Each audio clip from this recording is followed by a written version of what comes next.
Here's what you need to understand about the Battle of New York. By the time the second hour hits, the city has already crossed a threshold. The Chitauri portal is open above Stark Tower. 3 separate Leviathans are carving through Midtown like they own it. And 6 people, 6, are doing the math of holding 12 million lives together with their hands. S.H.I.E.L.D. has a helicarrier overhead running threat assessments that keep getting worse. Tony Stark is burning through suit power he doesn't have. Thor is calling lightning from a sky that's already on fire. This is already the worst day in recorded human history. And then, at 43rd and 8th, above a collapsed parking structure and a Sparrow that has somehow survived everything, the air parts. Not explosively. Not with the Tesseract's roar. It simply parts, the way fabric separates when something precise and unhurried presses through it from the other side.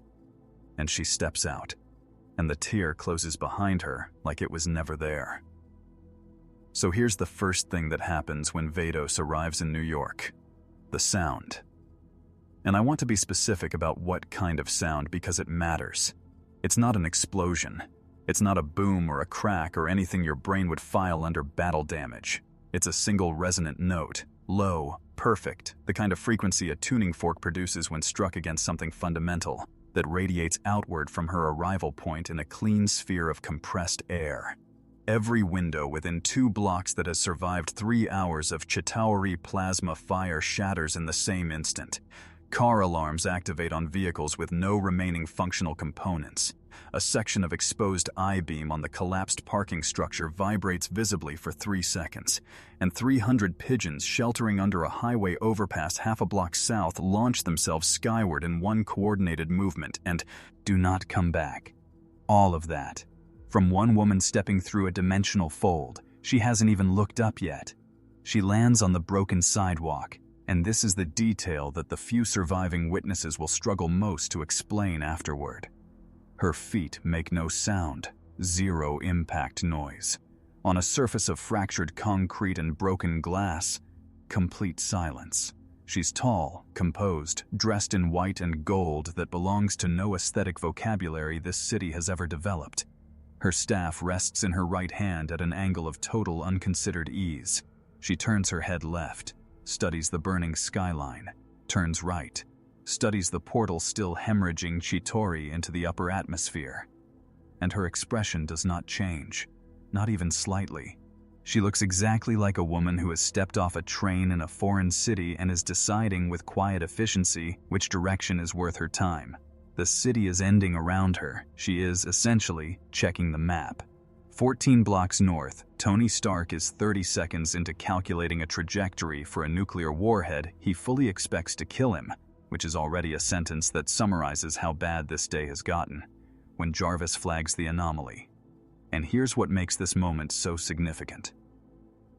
Jarvis's sensor array is, in 2012, the most sophisticated atmospheric scanning system on the planet, quantum-level energy detection across a 12-mile radius. It has successfully classified Tesseract emissions, Chitauri biotech signatures, gamma radiation from a man it diplomatically does not name. It has never returned a null result, not once. So when Stark receives the alert and Jarvis delivers his analysis, in a tone Stark will later describe as the closest a British AI has ever come to sounding personally offended by reality, it lands with a specific weight. 4 words. "No data, sir." "None. Run it again," Stark said, repulsors burning at maximum output as he banked hard northeast, the warhead's mass pulling against every stabilizer the suit had left. The second scan returns in 0.3 seconds, identical result. And this is the thing that stops Tony cold. Not the null reading itself, but what a null reading actually means when your instruments are functioning perfectly. It doesn't mean nothing is there. It means something is there that his instruments were never built to measure. That distinction matters enormously, because Tony Stark has built instruments to measure everything. His entire methodology, the armor, the AI, the decade of compulsive over-engineering, is predicated on the belief that if you build good enough tools, nothing in the universe remains unmeasurable. Jarvis is reporting cleanly and completely that this belief has just encountered its first exception. Stark stares at the 0 on his HUD for exactly 2 seconds. Then, Because he is who he is, his immediate response is to want better tools. Because the alternative, accepting that something exists beyond measurement, is not a conclusion Tony Stark is architecturally capable of reaching in under 24 hours. Thor feels her before he sees her. 300 feet above Lexington Avenue, lightning cascading from Mjolnir into a Chitauri chariot formation, and something moves through the fabric of the world below him that makes every warrior instinct he's developed across 1,500 years go quiet. Not the instinct of threat. That feeling has texture, urgency, direction. He knows that feeling intimately.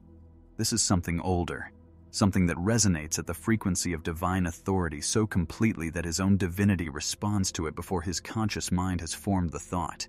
He turns from the Chitauri. He looks toward Hell's Kitchen. And here's what's important about this moment. Thor has been in the presence of powerful beings before. He has stood before Odin. He has fought the Destroyer. He has faced Loki. None of those encounters produced this specific sensation.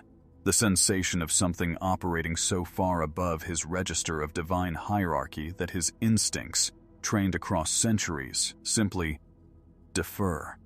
He holds Mjolnir tighter, not from aggression, from the specific grip of a warrior who has suddenly realized he may be watching, not participating. On the helicarrier, Nick Fury sees it on camera feed 7, the only functioning surveillance drone still operational in that sector, and does something he almost never does in a crisis. He pauses, just for a moment, just long enough to look at the footage twice before reaching for the landline. The number he dials has no label in the directory. It's answered on the second ring, which matters because second ring answers mean the person was already awake, already aware, already building a response before the call arrived. General Thaddeus Ross. "You're seeing what I'm seeing," Fury says. It's not a question. The 3 seconds of silence from Ross's end are the most informative 3 seconds of the whole conversation. And then Ross speaks, and his voice carries the specific quality of a man who has spent an entire career waiting with extraordinary patience for exactly this kind of phone call. "Get me a location," he says. In his office in Washington, he's already pulling a file that has no official designation. The file is thin. It's about to get much thicker. So here's where things get genuinely extraordinary. Vados hasn't moved from the corner of 43rd and 8th. She's standing in the middle of a debris field of shattered glass and fractured concrete, staff resting against her shoulder now, watching a Chitauri Leviathan, 70 meters of alien biotech and weaponized biology, the kind of thing that has been punching through Manhattan's skyline like it's made of paper, bank in a long arc above the Hudson and begin its full-speed descent directly toward her position. By any available measure, this is an extinction-level scenario for everything in that street. The people watching from behind broken windows know it. The shield drone overhead knows it. And Vados watches it come with the same unhurried expression she's had since she arrived. Then she raises her staff, one hand, one small, almost negligent upward motion, and the Leviathan stops, not slows, not deflects, stops, mid-air, frozen above Hell's Kitchen like an insect caught in amber, weapons silent, biology suspended, its mechanical howl cut to absolute zero in a single instant. The silence that follows is the most complete silence Manhattan has produced in 3 hours of war, and above Lexington Avenue, Thor's grip on Mjolnir loosens by exactly 1 degree. The unconscious physical response of a warrior recalibrating everything he thought he knew about the hierarchy of power in this world. Because he recognizes it now. That feeling. He has felt it once before, briefly, in a diplomatic corridor in Asgard, when emissaries arrived from a realm so far above the Nine that Odin himself received them standing. One word forms in his mind. Heavy, slow, carrying the full weight of 1,500 years of divine context. Angel. And somewhere on a helicarrier above the burning city, a camera drone records a frozen Leviathan hanging in a clear sky. And General Ross, still on the line, hears Fury's silence and understands that the file is going to need a great deal more pages.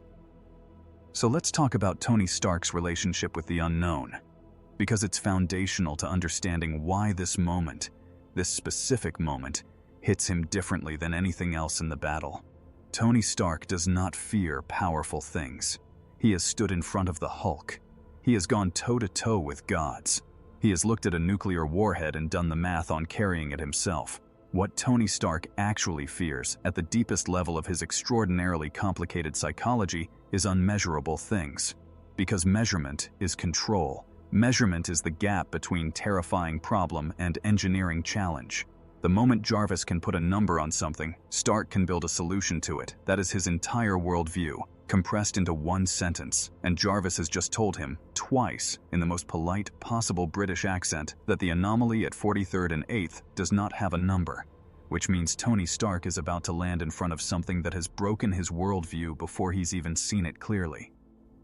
He comes in low and fast, shedding altitude over the Hudson at a rate that would pull a conventional pilot unconscious. The Mark 7's repulsors burning a channel of superheated air beneath him as he banks hard into the Hell's Kitchen corridor. The suit's sensors are running continuous scans.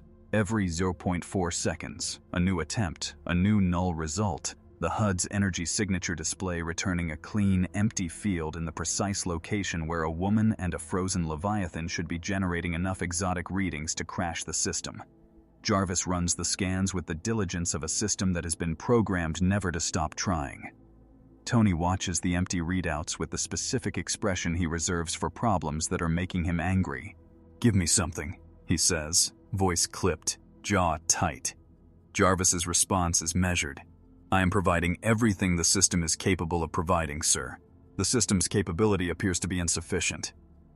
In 11 years of working together, that is the closest Jarvis has ever come to saying "I don't know." He lands 30 feet from her. The Mark 7's boots hit broken asphalt and the suit's stabilizers absorb the impact with a hydraulic hiss, and Tony straightens up and gets his first direct line of sight on what Jarvis cannot read. And here is what he sees. A woman, calm, white and gold. Staff resting against one shoulder with the casualness of someone holding an umbrella on a clear day. And above her, suspended in the air at an altitude of approximately 60 feet, a Chitauri Leviathan. 70 meters of alien horror, frozen mid-descent, its enormous body hanging in the sky with the physical credibility of a painting. No visible energy field holding it, no beam, no barrier, no particle emission that his suit's optical sensors can detect. Just a frozen Leviathan and the woman standing beneath it, who turns her head to look at him with the unhurried attention of someone noticing a mildly interesting detail in an otherwise unremarkable afternoon. He runs another scan. 0. He tries a targeted micropulse scan, a system he designed specifically to penetrate exotic energy shielding. 0. He stares at her through the HUD. She looks back. Neither of them speaks for 4 full seconds. "Jarvis," Tony said, keeping his voice at the specific controlled register he used when he was significantly more concerned than he wanted to appear. "Cross-reference her energy signature with everything we have. Asgardian baseline, Tesseract emission spectrum, gamma wave pattern, the alien biotech readings from the Chitauri we've recovered. Full database. Any match." Jarvis processed 5, or 1.1 seconds. An eternity by his standards. "No match found, sir. Her signature does not correspond to any cataloged energy type in the database. Additionally, I should note that the word signature may be technically inaccurate in this context, as it implies a detectable pattern. What I am registering is an absence of pattern consistent with any known physics." Tony absorbed this. Then he said the thing that was, in its way, the most honest thing he'd said all day. "So she's not made of anything we've discovered yet." Jarvis paused. That precise, fractional pause that meant the AI was selecting its words carefully. "That is one interpretation, sir. Another is that she is made of things we have not developed instruments to discover yet. The distinction is meaningful." Tony looked at the frozen Leviathan, then back at her. "Yeah," he said quietly.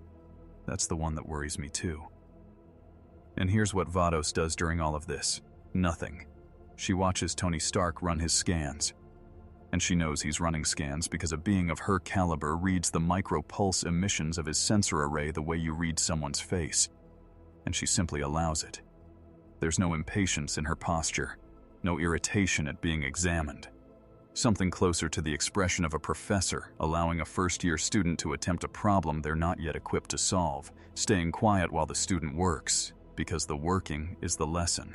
She has encountered other universes. She has encountered beings who attempted to measure her with instruments far more sophisticated than anything this armored man carries. The instruments always return the same result. She has never felt the need to intervene in that process. Let them measure. Let the measurements fail. The failure she has found is often the most useful piece of information she can give anyone. It tells them, faster than in any demonstration, the size of the gap between where they are and where she is. The Leviathan groans. It's the first sound it's made since she stopped it. A deep structural sound, the biological equivalent of metal under stress, as the creature's arrested momentum continues to press against whatever force is holding it in place. Tony's optical sensors catch it immediately. He runs a structural analysis on the creature's position, calculating the force required to hold 70 meters of moving biological mass at that altitude against its own momentum, factoring in its propulsion output, its body weight, its velocity at the moment of arrest. The number Jarvis returns is so large that Tony reads it twice. Then he does something he almost never does mid-combat. He takes a step backward, not from fear. He'd reject that characterization immediately and with considerable profanity, but from the involuntary physical response of an engineer who has just received data that restructures everything. The force required to stop that Leviathan the way she stopped it is not a number that belongs to any category of physics he has ever worked with. It's not even at the extreme end of known exotic energy outputs. It's somewhere past the extreme end, in a range his instruments can calculate theoretically but have never, in any practical scenario, been required to apply. Who are you? The question leaves Tony's mouth before the strategic part of his brain has cleared it, which tells you something about how genuinely off balance he is, because Tony Stark does not typically lead with vulnerability. He leads with bravado and follows with intelligence, and somewhere in the middle, he occasionally accidentally says something honest. This is one of those moments. He's standing 30 feet from something his technology cannot read, beneath a suspended alien warship the size of a destroyer, and the best he's got is "Who are you?" Vados regards him for a moment. When she speaks, her voice has a quality that Tony's audio processors analyze immediately and report back on in terms he finds immediately useless. The readouts describe her vocal frequency as self-contained, meaning it carries no resonant interference from the environment around it, as if the sound exists slightly outside the acoustic space of the street, like it's being piped in from somewhere else. "My name is Vados," she said. Her accent belongs to nowhere on Earth. Her tone carries the patient, measured quality of someone who is accustomed to explaining things to beings who will require significant time to understand them. "I am an angel of Universe 6. She pauses, tilts her head precisely 1 degree. "You are conducting scans. Your instruments are not functioning as you expect." Tony stared at her. "You can tell when I'm scanning you?" "Yes," she said simply. "You may continue. It will not produce different results, but I understand the instinct. So here's what that exchange tells us, and why it matters for everything that comes next. Vados is not hostile. She's not performing patience. She actually has it, the deep structural patience of a being for whom the concept of urgency is essentially theoretical. She is not confused by New York, or by the battle, or by the armored man running scans on her. She is, if anything, mildly curious, in the way that a marine biologist is mildly curious when a particularly interesting species swims into view. That is the dynamic established in 30 feet of broken asphalt in Hell's Kitchen in the middle of an alien invasion, and it is in some ways more unsettling than hostility would have been. Because hostility Tony Stark has protocols for. Hostility is a known quantity with a known response architecture. This, a being of unmeasurable power who is politely interested in the situation she's walked into, this has no protocol, this has no response architecture. This is Jarvis returning 0 over and over while the woman who caused it stands perfectly still and waits for him to figure out the right question to ask. Above them, the Leviathan groans again. And 3 blocks east, a camera drone feeds a live signal to a helicarrier where Nick Fury watches the footage in silence, and then picks up the landline again and says to General Ross, quietly, carefully, with the tone of a man updating a calculation he'd thought was final, "She's talking to Stark." Ross is quiet for a moment. Is he getting anything? No, Fury says. Another pause. Then Ross, measured and precise. Good. That means we get to her first. Here's something worth understanding about Thor before we get into what happens next. Thor Odinson is 1,500 years old. He has fought in wars that predated the written history of every civilization currently burning in this city. He has stood in the courts of beings that most Earth mythologies built entire religions around, walked the corridors of a realm so ancient that Asgard itself considers it foundational. He is not naive about power. He is not easily impressed, not easily intimidated, and absolutely not the kind of being whose instincts misfire. So when Thor drops out of the sky above Hell's Kitchen, Mjolnir swinging a landing arc, lightning bleeding off the hammer's head in crackling ribbons, and lands 20 feet behind Tony Stark with a ground-shaking impact that cracks the already ruined asphalt in a perfect circle, and then goes completely still the moment he sees her. That stillness means something. It means his instincts have spoken, and what they've said has stopped every other process running in his mind. He knows the feeling. That's the thing. He's not encountering it fresh. Deep in the architecture of his Asgardian memory, beneath the battles and the banishments and the long complicated story of being Odin's son, there is one specific moment that this feeling maps to exactly. He was young, younger than he'd ever admit. A diplomatic delegation had arrived in Asgard from a realm so elevated in the cosmic hierarchy that Odin himself had cleared the throne room, dismissed the Einherjar, and received them standing at the base of the steps rather than seated above them.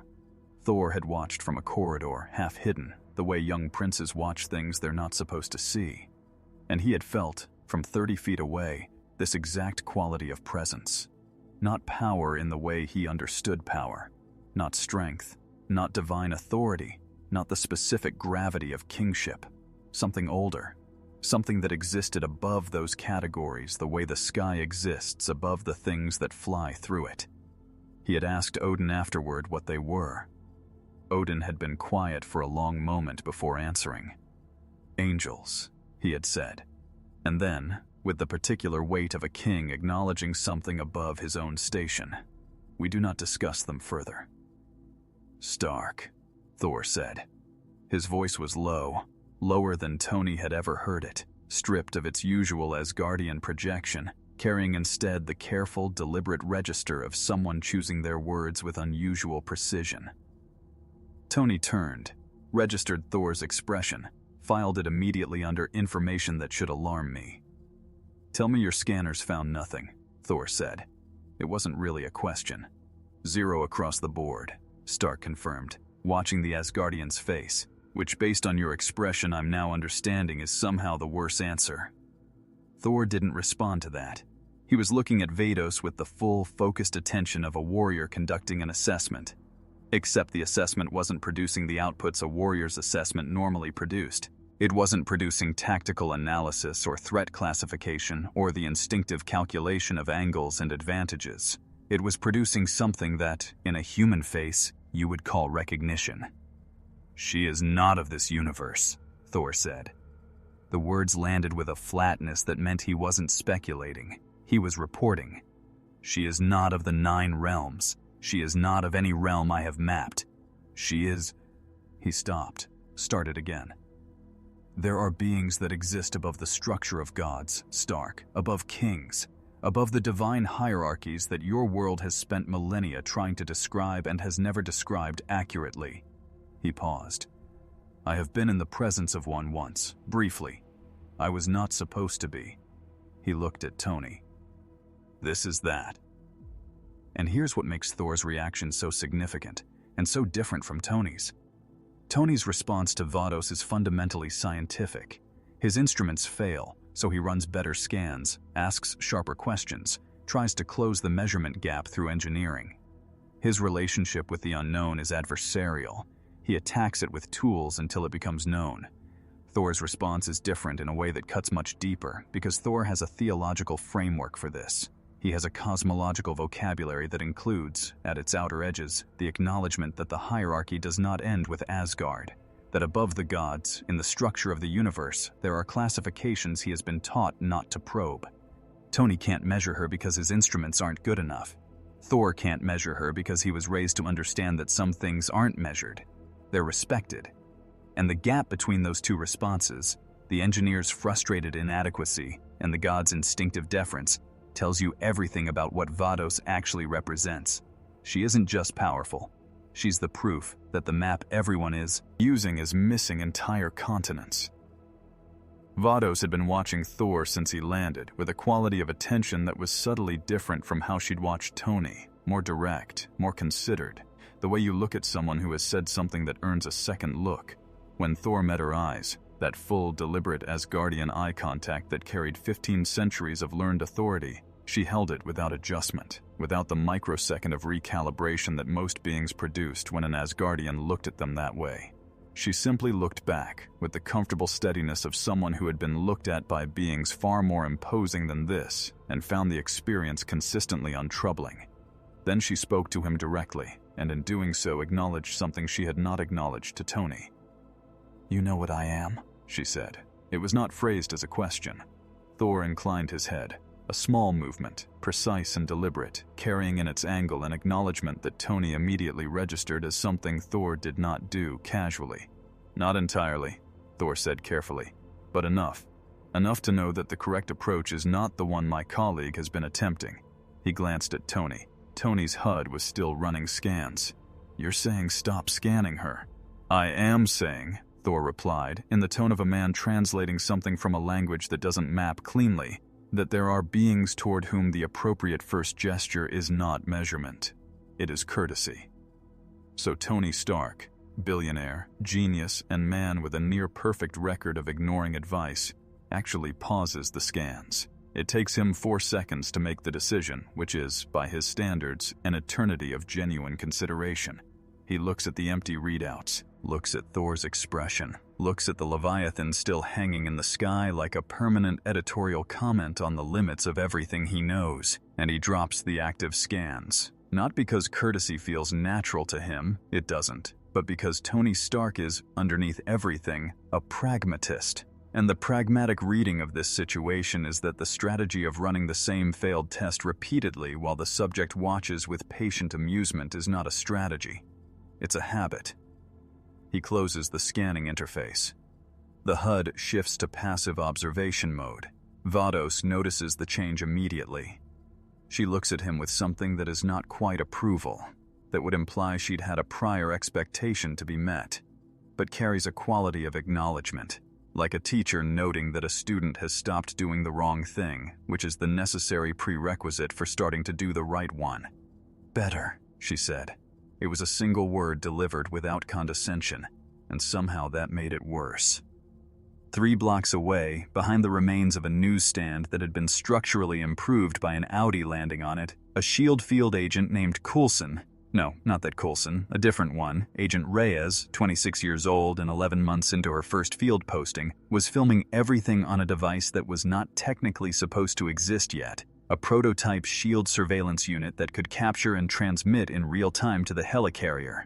She was transmitting because Fury had asked for ground-level footage, and she was the only ground-level asset within range who wasn't actively fighting for their life. She watched Thor bow his head, that small, loaded inclination, and she watched Tony drop the scans, and she watched Vados look at both of them with the expression of someone who had all the time in the world and knew it. And she transmitted all of it. On T-Seeds. Helicarrier.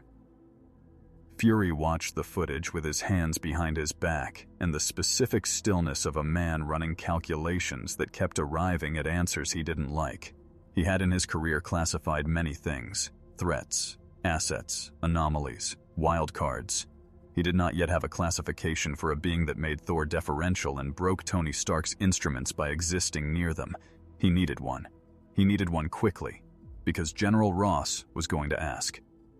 And here's where the political machinery starts moving, quietly, beneath the spectacle of an alien invasion and a frozen Leviathan and 2 of the world's most powerful beings standing in the rubble trying to figure out the right way to say hello.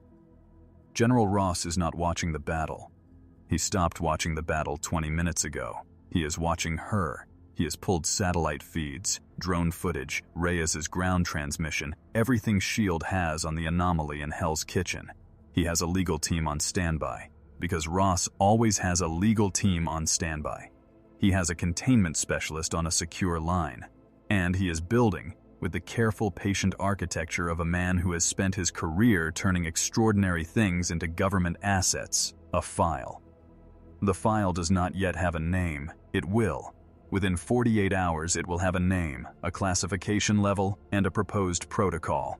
Within 6 months, it will be the single most referenced document in the chain of conversations that will eventually, 4 years from now, produce the Sokovia Accords. But right now, it's just a file. With one entry, her name, phonetically transcribed from Reyes's audio feed, Vados, and beneath the name, in Ross's own handwriting, 4 words that will define the next several chapters of this story. Asset. Unknown origin. Uncontained. He underlines the last word twice. And in the street below, above the rubble and the silence and the frozen Leviathan and the 2 men who have just been quietly, permanently humbled, Vados tilts her head at the sky, at the portal still bleeding Chitauri into the upper atmosphere. And for the first time since she arrived, something moves across her expression that is not patience or assessment or composed academic interest. Something that looks, very briefly, like a decision being made. So here's what's happening above Manhattan at this exact moment, because the scale of it matters for what comes next. The Chitauri portal is still open. It has been open for 2 hours and 43 minutes. In that time, it has delivered into Earth's atmosphere an estimated 1,700 individual Chitauri soldiers, 9 Leviathans, 8 of which are still operational, 1 of which is currently hanging frozen above Hell's Kitchen, and a continuous stream of chariot formations running attack patterns across a 12-block kill zone centered on Stark Tower. The Avengers have been fighting all of it simultaneously with a combined force of 6 people, 2 of whom are running critically low on the resources that keep them functional. Thor is burning through the atmospheric charge that Mjolnir needs to sustain prolonged lightning output. Tony's suit is at 31% power. The math of this battle has been trending in one direction for the last 40 minutes, and Vados has been standing on a street corner watching it happen with the expression of someone reading a mildly interesting article. Until now. She moves. And here's the first thing you notice about the way Vados moves. There is no transition. There is no winding up, no shift of weight, no preparatory motion that signals intent the way every other physical being in this battle has signaled intent. One moment she is standing still. The next moment she is elsewhere, not fast. Not in the way that speed is usually described, as a compression of the time between 2 positions. It's more fundamental than that. The causality between her being in one place and her being in another simply has fewer steps than physics normally requires. Tony's optical sensors, running at maximum frame rate, capture exactly 1 intermediate frame between her standing position and her new position 40 feet above the street. 1 frame. At the suit's capture rate, that represents a transition time of approximately 8 milliseconds, which is not the speed of sound. It is not the speed of a repulsor blast. It is, Jarvis will note in his incident log with a precision that borders on distressed, close to the speed at which electrical signals travel through the human nervous system. She didn't move faster than his sensors. She moved faster than the decision to move. The first Leviathan she addresses is the one above 51st Street, the one that has been running a north-south attack corridor through the theater district for the last 40 minutes. Carving through buildings with its ventral weapons array and passes that have left 6 consecutive city blocks looking like someone dragged a heated blade across them. She reaches it in the same way she reached her position above the street, without transition, without the intermediate physics that normally connect intention to arrival. She is beside the Leviathan's head. Then her staff connects with the creature's forward armor plating. And here is what happens, physically, when Vados strikes something with her staff at operational capacity. The impact does not produce a shockwave in the conventional sense. What it produces is a compression event, a sphere of force that expands outward from the contact point at a rate that Tony's sensors catch and immediately flag as inconsistent with any known energy output profile. The Leviathan does not get hit and fly backward. It gets hit and ceases to maintain structural integrity, its armored carapace separating at every joint simultaneously, the biological and mechanical components of its enormous body coming apart with the clean, terrible precision of something that has been disassembled rather than destroyed. It takes 4 seconds.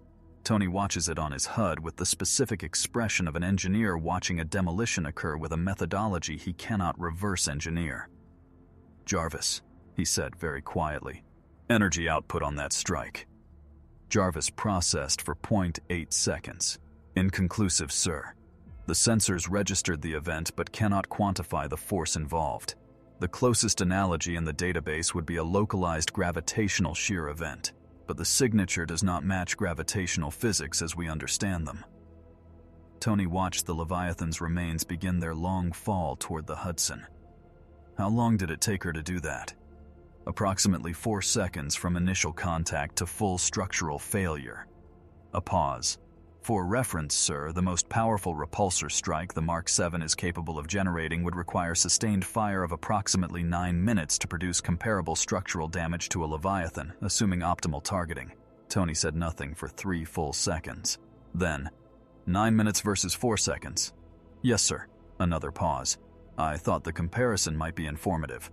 She moves to the second Leviathan before the first one has finished falling. This is the moment, if you're watching the SHIELD drone footage, and Fury absolutely is, where the scale of what they're dealing with become as impossible to rationalize away, because the second Leviathan is above 44th Street, 9 blocks north of her previous position, and the gap between the two events, between the disassembly of the first Leviathan and her arrival at the second, is less than 2 seconds. 9 city blocks, less than 2 seconds. The SHIELD drone, running continuous position tracking, loses her between the two locations entirely. One frame, 51st Street, next frame, 44th Street, no intermediate frames, no visible transit path, nothing.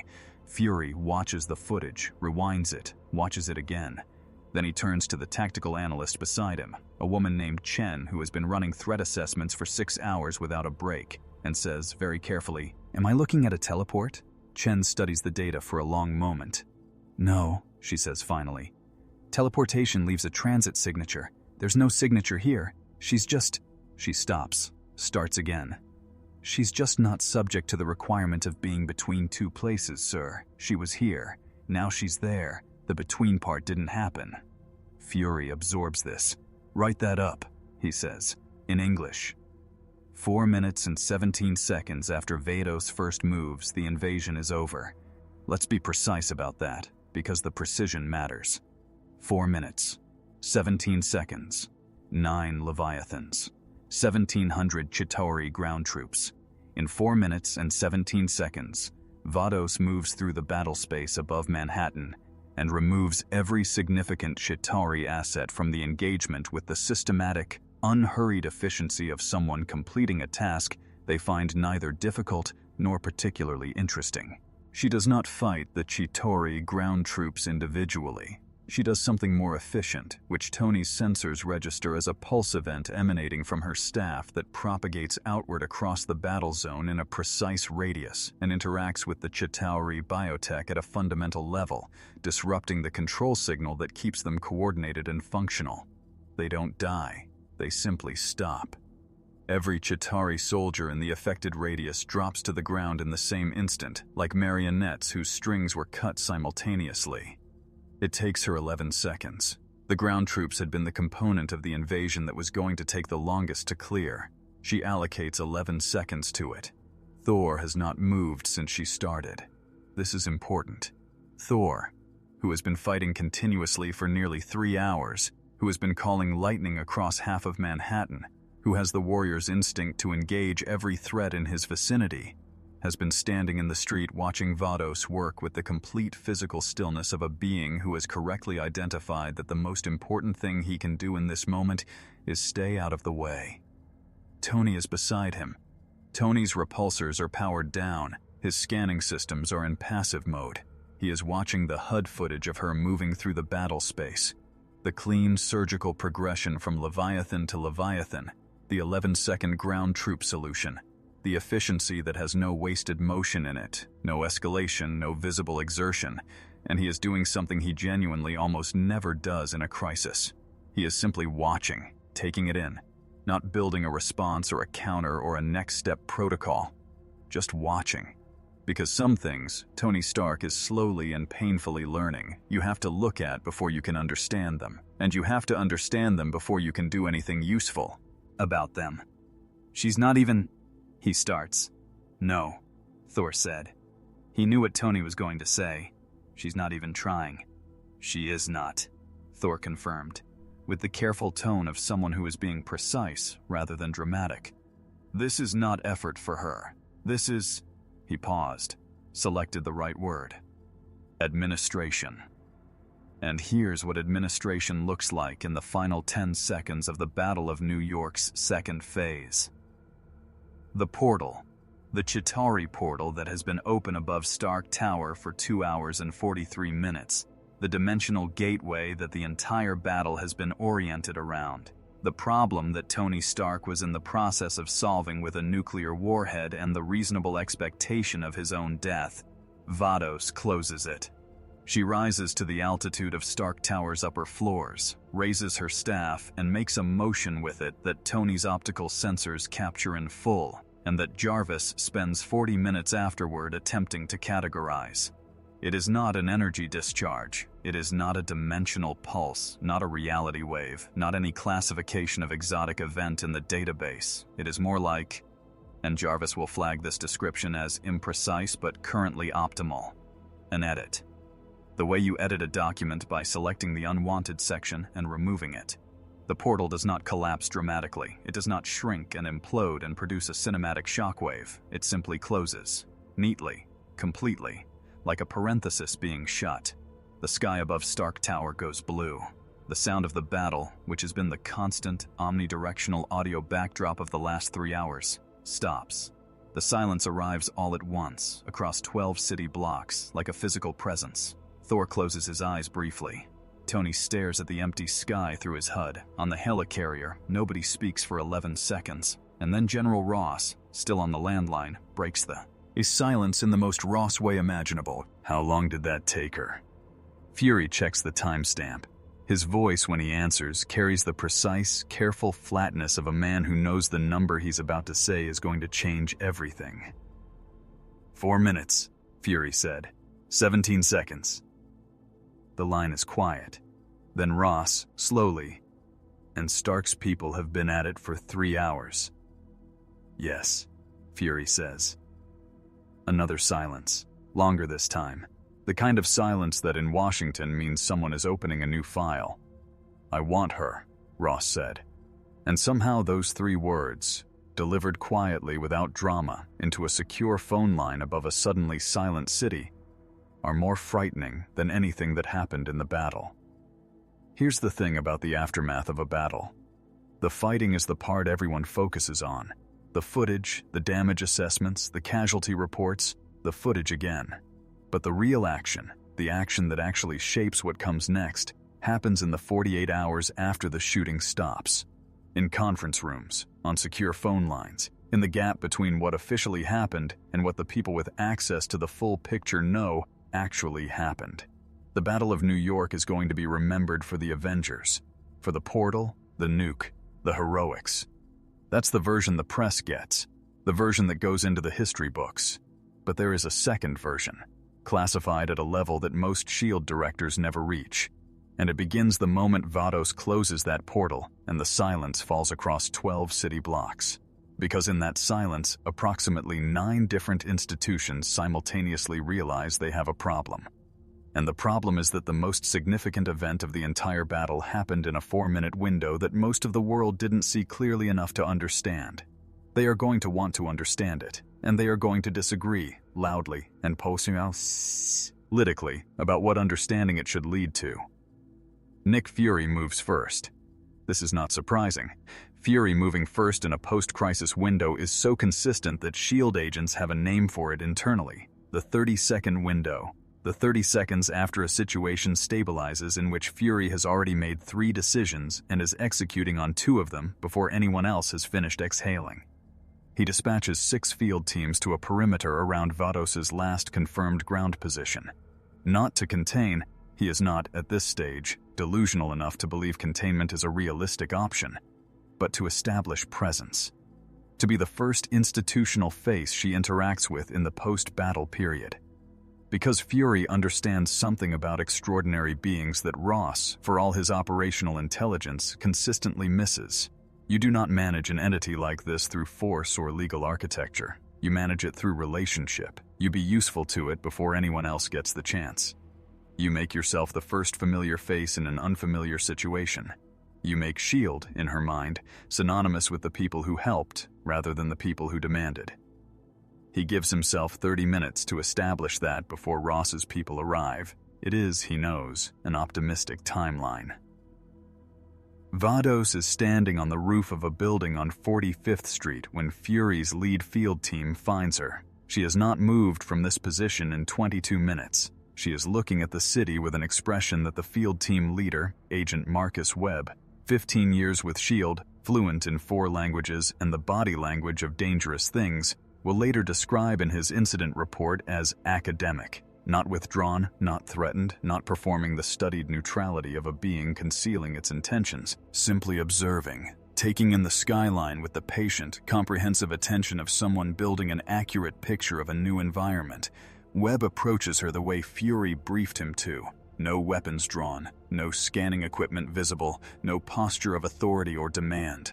He stops 8 feet away, introduces himself by name only, no title, no agency, asks if she needs anything. It is the most carefully calibrated sentence Fury could have written for this opening, and Vados turns from the skyline and looks at Webb with the full, direct attention that, he will write in his report, made him feel assessed at a level that no human interaction has previously approximated. Then she says, "Your city is structurally compromised in 17 additional locations beyond the ones your people have identified. I can show you where, if that would be useful." Webb stares at her. "That," he says finally, "would be extremely useful." She nods once, turns back to the skyline, points, begins. Tony gets to the rooftop 12 minutes later, out of the suit and in the emergency civvies he keeps in the suit's compartment for exactly the situations where showing up in full Iron Man regalia would be counterproductive. He is carrying 2 cups of coffee from a cart that was, remarkably, still operating 3 blocks south. The vendor, a man named Hassan, who has been running that cart through every New York crisis for 20 years, had looked at Tony with the specific expression of a man who has decided that if the world is ending, he might as well make money while it does. Tony hands 1 cup to Webb, keeps one, and looks at Vados with the expression of a man who has spent the last 22 minutes rebuilding his entire analytical framework from scratch. "I want to apologize," he said, "for the scans." It costs him something to say. You can hear it in the pacing, the slight compression of the words, the absence of the usual ironic buffer he wraps around vulnerability. Vados regards him. "The instinct to measure," she said, "is not something that requires an apology. It is simply incomplete as a first response to something genuinely new." Tony processes this for a moment. That's a very generous read of aggressive surveillance. The corner of her expression shifts by approximately 2 degrees. It is not quite a smile. It is the structural antecedent of one. "I have encountered worse first responses," she said. Thor arrives the way Thor arrives everywhere. Through the air, Mjolnir swinging a landing arc, with the thunder that attends him cutting across the post-battle silence in a way that makes every S.H.I.E.L.D. agent on the rooftop flinch. He lands, looks at the assembled group, looks at Vados, and then does something that genuinely surprises Tony. He bows, not deeply, not with the full formal weight of an Asgardian court bow, which involves specific angles and durations that Thor once tried to explain to Tony, and Tony lasted 40 seconds into the explanation. A single, deliberate inclination of the head, the bow of one divine being acknowledging the hierarchy of another. Vados receives it with a small nod that Tony files immediately under. "This means something specific, and I need to find out what." "I am Thor Odinson," Thor said, in the careful, precise register he used when precision mattered more than theater. "Son of Odin, Prince of Asgard." He paused. "I know that Asgard is not known to you." "It is known," Vados said. There was something in those 2 words that made Thor go very still. Not the content, the tone. the tone of someone confirming a fact they have encountered in a reference document rather than through lived experience. Asgard is known to her the way a footnote is known. Thor, who has spent his entire existence being Asgard's most prominent export, absorbs this with the specific grace of a man who has just been given a very useful piece of information about his relative scale. And here is where General Ross's people arrive, and here is where the temperature of everything changes. 2 black SUVs, the specific model that has no government insignia, but that every shield agent on the roof recognizes immediately by the antenna configuration and the window tint, pull up to the building's service entrance 14 minutes after Tony. 4 people get out. They are not military, not quite.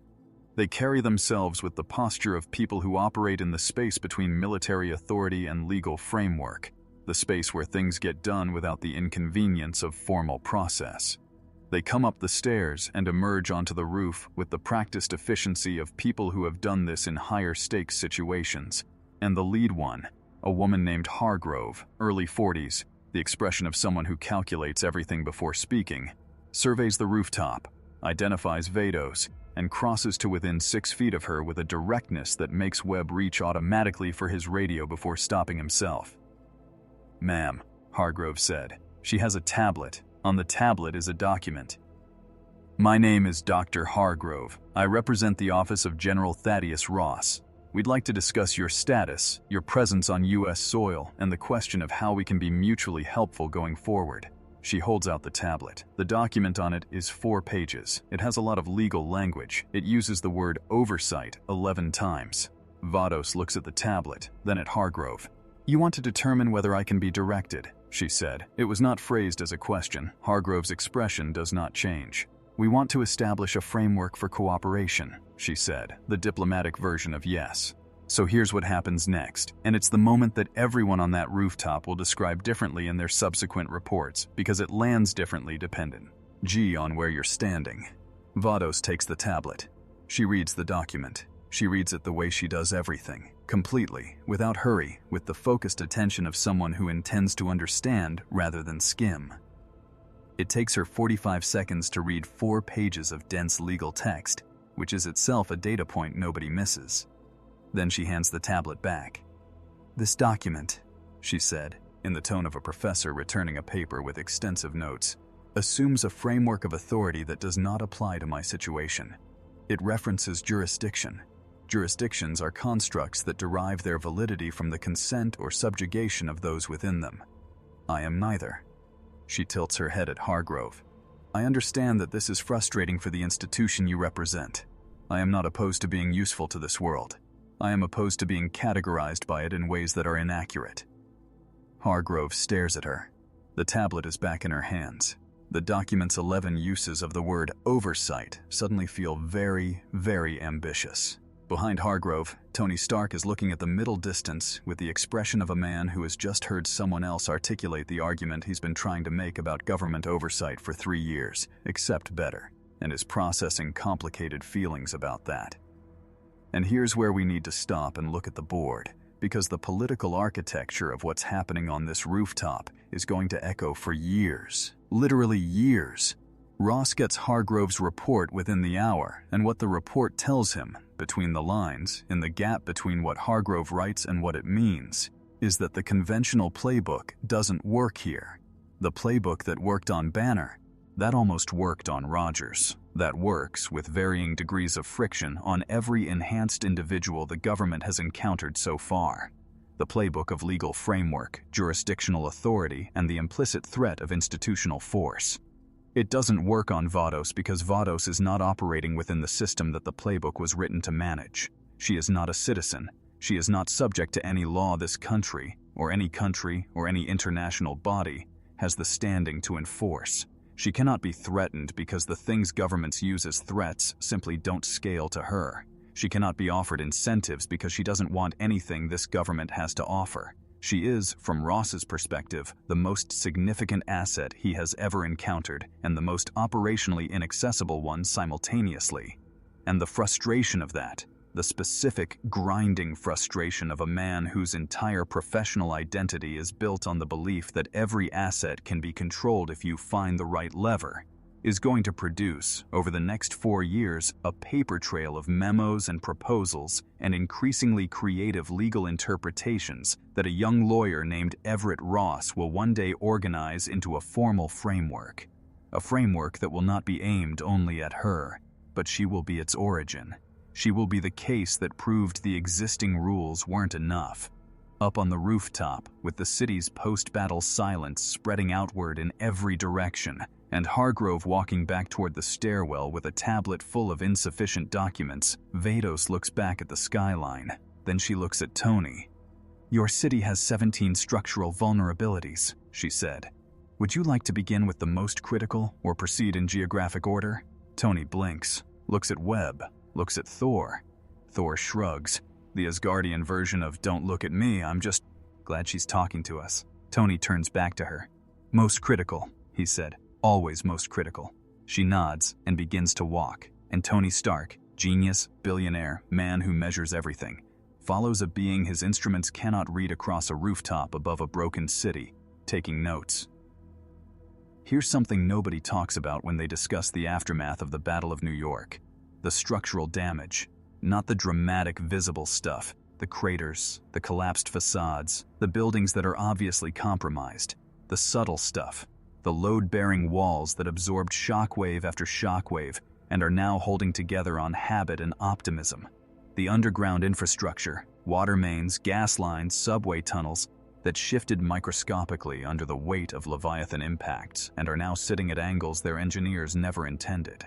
The kinds of failures that don't announce themselves loudly. They accumulate quietly for weeks or months, and then one Tuesday morning, a building on 47th Street develops a crack that becomes a collapse, and 12 people die in a disaster that everyone will call unexpected, and that was, in fact, entirely predictable to anyone with the right instruments and the patience to look carefully. Vados has both. She has been looking carefully since she arrived, and the list she begins walking Tony through on a rooftop above a city that doesn't know yet how much danger it's still in is the most useful thing anyone produces in the 48 hours after the invasion. She moves through the 17 locations with the systematic precision of a structural engineer who has somehow also developed the ability to see through buildings, which Tony will later confirm after cross-referencing everything she tells him against Jarvis's most detailed subsurface scans, is essentially what she's doing. She identifies a gas main rupture beneath 49th Street that his sensors had missed entirely. A fracture so fine that it would have taken 3 weeks to reach the threshold of detectable leakage, and another 2 before it became critical. She flags a subway tunnel section beneath the 6 line where 2 Leviathan impacts have produced a lateral shift of 4 centimeters in the tunnel wall. Enough, she notes calmly, to make the next heavy rain event a significant risk to the structural integrity of the section above it. She points at a residential tower on 52nd, whose eastern foundation has absorbed a load redistribution from the collapse of an adjacent parking structure and is currently holding that load in a configuration its original design never anticipated. Tony is running every scan he has available in parallel. Jarvis is confirming one by one every single item on her list. The confirmation rate, Tony will note in his own report later that night, is 100%. "How are you doing this?" Tony asks, at the 4th location. It is for him a remarkably direct question, stripped of the usual rhetorical armor. Vados doesn't stop walking. "Doing what specifically?" she said. "Seeing all of this, the subsurface stuff, the structural loading. We're standing on a rooftop and you're describing the interior condition of a gas main 60 feet underground with the confidence of someone reading a label." She considers the question with the seriousness it deserves, which Tony registers as its own form of respect. Most beings, when asked how they do, extraordinary things, either deflect or perform modesty. She does neither. "Perception, in my experience," she said, "scales with one's position in a hierarchy. You perceive what you have developed the capacity to perceive. I have developed considerably broader capacity than is standard for this environment." Tony walks in silence for a moment. "That is simultaneously the most informative and least informative answer I've ever received." "Yes," she agreed. "It usually is." Thor is walking 3 paces behind them, which tells you something about how he's reading the dynamic. Thor does not walk 3 paces behind people. He walks beside them, or he walks ahead, or in genuinely exceptional diplomatic situations he positions himself as an equal. But the 3 paces behind placement is specific and deliberate, the Asgardian equivalent of acknowledging, through spatial relationship, that the person in front carries a different kind of authority. He is listening to everything Vados says with the complete attention of a warrior in a briefing rather than a god in a conversation, and he is watching her interact with Tony with an expression that Agent Webb, still tagging along at a respectful distance, will describe in his report as, like watching someone figure out how a fire works while the fire watches them figure it out. Which is, actually, the most accurate description of the dynamic that anyone produces in the entire 48-hour post-battle window. Here's where it gets interesting. Somewhere around the 9th structural vulnerability, a water main junction beneath a block on 44th where 3 separate impact tremors have produced a stress concentration that Vados describes with the precision of someone who has read the original engineering specifications, which she has not. She asks a question. Unprompted, she stops, looks at the block around her. The broken storefronts, the overturned vehicles, the personal debris of 12 million lives temporarily displaced, and she asks, "How long has this city existed in this form?" Tony blinks. "Manhattan? Continuous European settlement since about 1626. The grid layout you're looking at is mostly post-1811. The density you're seeing now, maybe 100 years. Why?" She looks at a fire hydrant that has survived the entire battle without a scratch. Then at a mailbox that has somehow also survived. Then at a bodega, inexplicably still open, through whose windows a man can be seen restocking shelves with the focused determination of someone who has decided that reshelving is the appropriate response to alien invasion. "This is a very young city," she said, not unkindly, "doing very ambitious things with very limited time." Tony looks at the bodega, looks back at her. "Yeah," he said quietly. "That's kind of our whole deal. And this, right here, is the moment where the dynamic between them shifts, not dramatically, not with a declaration or a cinematic swell of music, just a small, precise recalibration. Because Vados' question about the city's age is not small talk. It is not diplomacy. She does not do small talk. She does not, Tony is beginning to understand, do anything that isn't purposeful. The question means she's interested. Genuinely, specifically interested, not in the battle, not in the political machinery assembling itself around her presence, not in the institutional chess game Ross is running from Washington, in the city, in the fact of it, in the particular human achievement of taking a small island at the mouth of a river and building, in 400 years, something of this density and ambition and noise. She is looking at Manhattan the way Tony looks at a particularly elegant engineering solution, with the appreciation of someone who recognizes craft, even when the craft has been produced by beings operating with tools and timescales vastly smaller than optimal. Tony files this, because Tony Stark, more than almost anyone else on Earth, understands the language of genuine curiosity, and he knows what it looks like when someone is actually interested in something as opposed to performing interest. She is actually interested. By the time they reach the 17th vulnerability, a section of the Queen's Midtown Tunnel whose ventilation infrastructure has absorbed a pressure differential from a near-miss Leviathan impact that no human survey has yet detected, Tony has a list that represents approximately 3 weeks of repair work that will need to happen in the next 72 hours to prevent secondary disasters. He also has, running parallel in his mind with the increasing insistence of a process he can't quite shut off, a different kind of list, of things Vados has said, of the quality of attention she's brought to each location, of the question about the city's age, of the way she looked at the bodega. He is building a profile, the thing his mind does automatically with every new variable, and the profile is not what Ross's people would want it to be. Ross's file has 4 words under her name: asset, unknown origin, uncontained. Tony's emerging profile has different words that are going to create a significant problem when they conflict with Ross's 4, which they are going to do almost immediately. The word he keeps returning to, the one that keeps landing at the center of the profile no matter how many times he reorganizes it, is careful. She is extraordinarily, almost incomprehensibly powerful. She has demonstrated that without ambiguity, and she is, in every interaction since she arrived, careful, thoughtful, deliberate. Not the carefulness of someone restraining aggression, the carefulness of someone who understands scale. So here's where the chapter ends, and where the next problem begins. Because while Tony has been building his profile, and Thor has been walking 3 paces behind, and Webb has been filing the most consequential incident report of his career, something has been happening in Washington that none of them know about yet.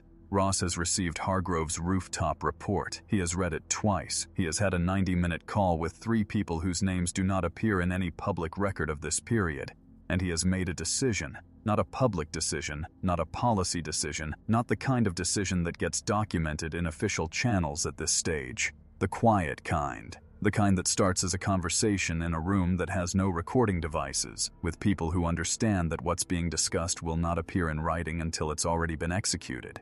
The decision is this: if the conventional framework cannot contain her, then the conventional framework needs to be redesigned, from the ground up, with her specific situation as the primary design parameter. It will take 4 years. It will require a significant international incident in a fictional country in Eastern Europe that nobody involved in this conversation could currently name. It will eventually become the Sokovia Accords. But its origin, the original impulse, the first brick in the foundation, is this conversation, in this room, tonight, about a woman who read a 4-page document on a rooftop and handed it back because it didn't apply to her. Vados stands at the entrance to the Queens Midtown Tunnel, tells Tony the exact PSI differential in the ventilation system, and waits while he writes it down. She does not know about Ross's conversation. She would not, if she did, be particularly concerned, but she would perhaps be mildly interested. She finds this world very interesting, young cities doing very ambitious things, and somewhere in the ambition, in the audacity of building something this complicated with tools this limited, she finds something that is almost, though not quite, admirable. She turns from the tunnel entrance, looks at Tony. "Shall we discuss solutions?" she asks. Tony looks at his list, looks at her. "Yeah," he said.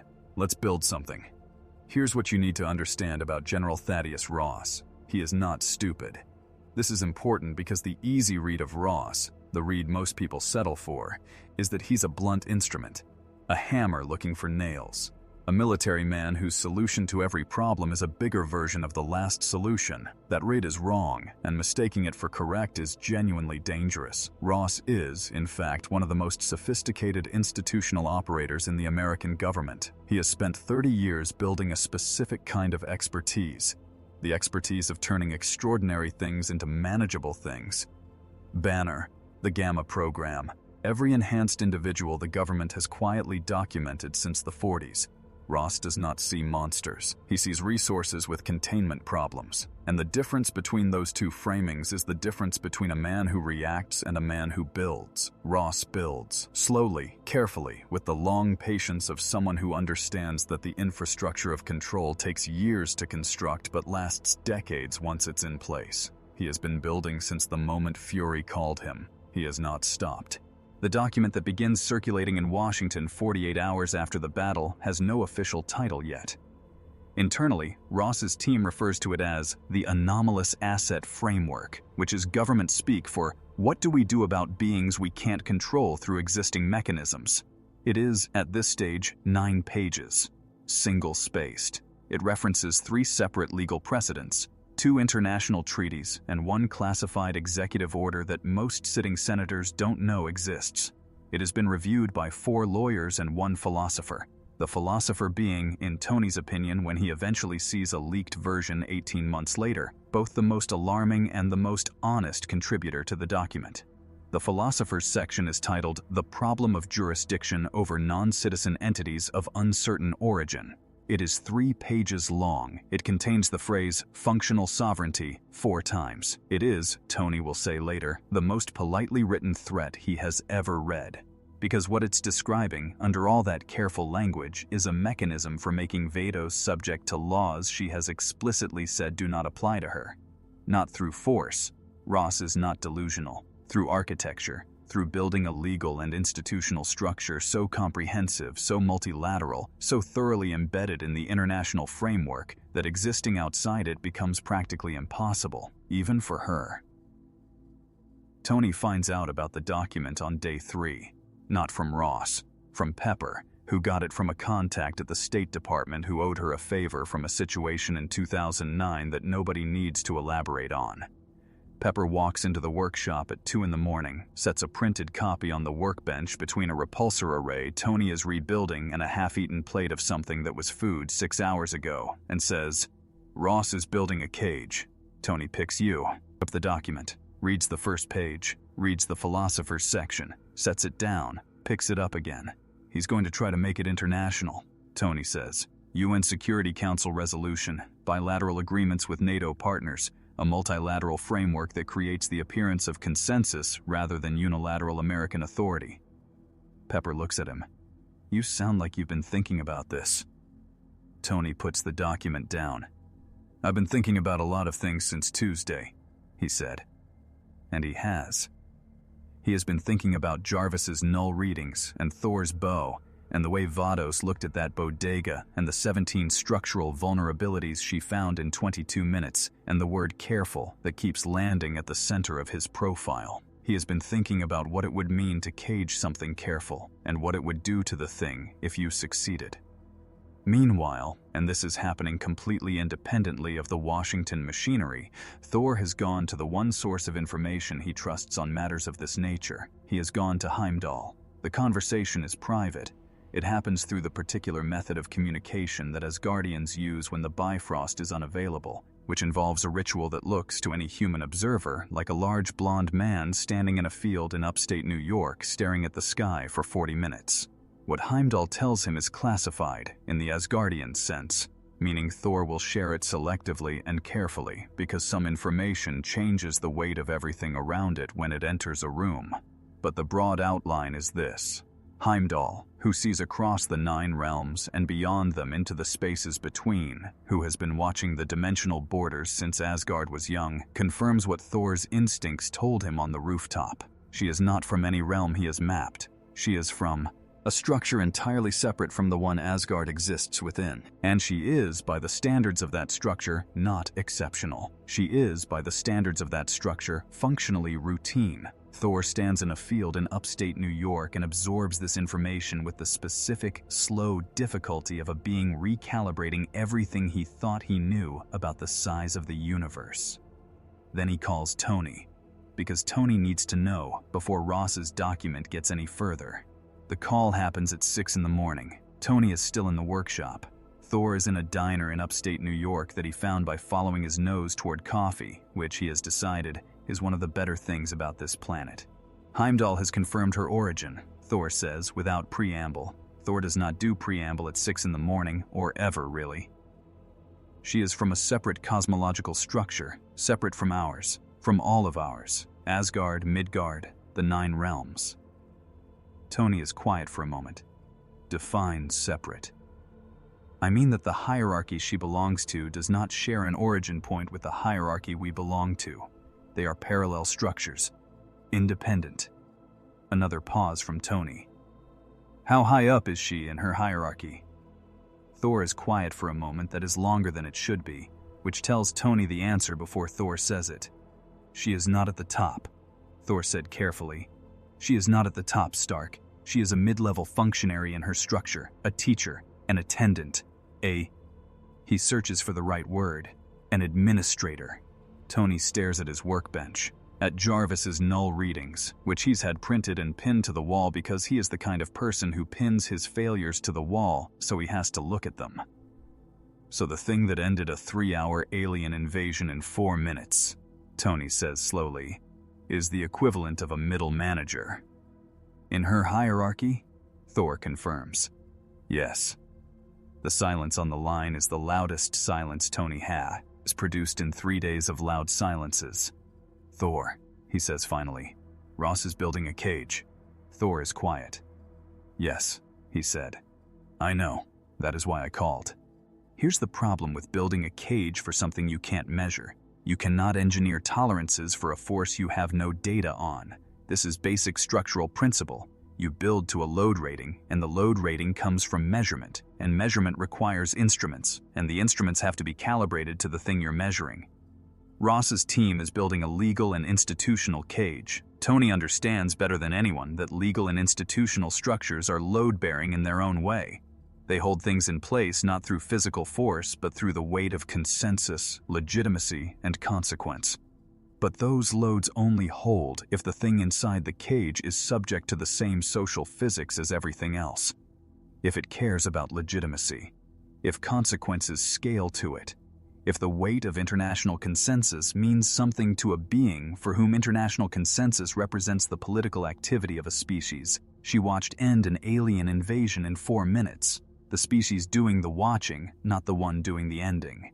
Tony sits in his workshop at 6:30 in the morning and does the math on this, and the math produces an answer that is both obvious and deeply uncomfortable. Ross is not building a cage for Vados. He is building a cage for everything else. He is building a framework that will make the next extraordinary being, the next Banner, the next Rogers, the next anomaly that appears on a Tuesday and upends every existing protocol, subject to institutional control. And he is using Vados as the design parameter, the ghost in the blueprint. She knows. Of course she knows. This is the thing about Vados that Ross's team has not adequately accounted for in their 9-page document, because it requires a quality of information they don't have access to. She has been, since her arrival, in the city, walking, observing. She helped coordinate the structural repair teams for 3 days, working with Tony's engineers to address the 17 vulnerabilities in the sequence she recommended. She has eaten food, cautiously, experimentally, with the focused attention of a scientist conducting a taste test at 3 separate establishments, including Hassan's cart, which she visited twice. She has watched the city rebuild itself with the patient, comprehensive attention she brings to everything. And she has observed the institutional machinery assembling itself around her presence the way you observe weather forming on a horizon. She is not threatened. She is not alarmed. She is not going to preemptively dismantle the machinery, because that would be disproportionate, and Vados does not do disproportionate. But she is aware. She has been aware since Hargrove arrived on the rooftop with the tablet. She knew what that document was before Hargrove finished her sentence. She knows what Ross's 9-page framework is before it has a title. She knows because she has, in her existence, seen the early stages of exactly this kind of institutional response many times. It always begins with a document. It always ends with a choice being forced that didn't need to be forced. And it always produces the same result when the thing being managed is beyond the management framework's actual capacity to manage. On day 4, Ross calls Fury directly, not through channels, directly. The call lasts 11 minutes.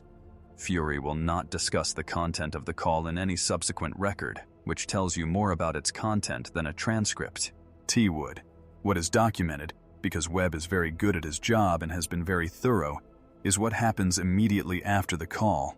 Fury assembles a 4-person team. He gives them 3 days and 1 objective: not to contain Vados, not to surveil her, not to approach her, not to engage with the institutional question of her status at all. The objective is simpler and more interesting than any of that. Find out what she wants. Not what she can do, not what she represents, not how she can be useful to a government or a military apparatus. What she wants. What brought her through that dimensional fold on a Tuesday above a Sparrow in Hell's Kitchen? What, if anything, makes an angel of her standing voluntarily remain on a planet where the most sophisticated technology available can't get a reading on her, and a general in Washington is drafting paperwork she'll never sign? Fury's instinct, the same instinct that has kept him alive through 30 years of operating at the intersection of extraordinary things and institutional power, is that the answer to that question is the only leverage that matters. Not Ross's document, not Tony's profile, not Thor's Asgardian diplomatic deference, what she wants. Because the only way you navigate a being this far outside your framework is to find the thing that makes her choose to stay inside it. And in a workshop downtown at 7 in the morning, Tony Stark pins a new piece of paper to the wall next to Jarvis's null readings. On it, in his own handwriting, is the same question. What does she want? He stares at it for a long time, Then, because he is Tony Stark and staring at unanswered questions is not his natural resting state, he picks up his phone and calls her. Here's the thing about calling someone whose phone number you technically shouldn't have. Tony got it from Webb, who got it from the Shield Field team that had been maintaining low-key proximity to Vados since day one, not surveillance. Fury had been very specific about the distinction, proximity, and who had, on day 2, simply asked her if she wanted a phone. She had looked at the device for a moment with the focused attention of someone examining a new kind of tool. Then she had accepted it, asked one question about how it worked, and that was that. She has had the phone for 48 hours. She has received exactly 0 calls and sent exactly 0 messages, which the SHIELD team monitoring the line, yes, obviously they're monitoring the line, this is SHIELD, has documented in a report that notes, with visible analytical frustration, that she appears to use it exclusively to look at maps of the city, detailed topographic maps, infrastructure overlays, historical development records going back to 1811. She is, apparently, building a comprehensive picture of how Manhattan became what it is, one layer at a time. Tony dials. It rings twice. She picks up. "Stark," she says. Not a question. She knew it was him before the first ring finished. "I'm going to ask you something directly," Tony said. He was still in the workshop. He hadn't slept. The null readings were still pinned to the wall, and beside them now was the new piece of paper with its single question, and beside that was a printed copy of Ross's 9-page document with 11 uses of the word oversight, and the philosophers section underlined in red. "I'm going to ask it without building up to it, without the diplomatic packaging, and I'm asking you to answer it the same way, because I think we're both people who find the packaging more annoying than useful." A pause.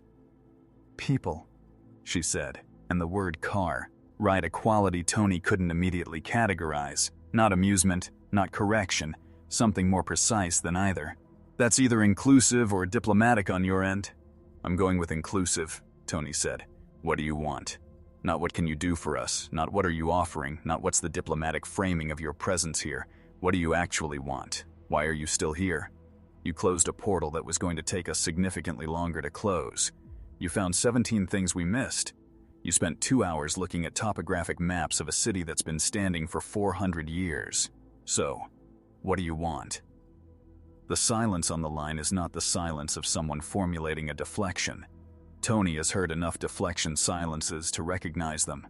They have a specific quality of preparation in them, a gathering. This silence is different.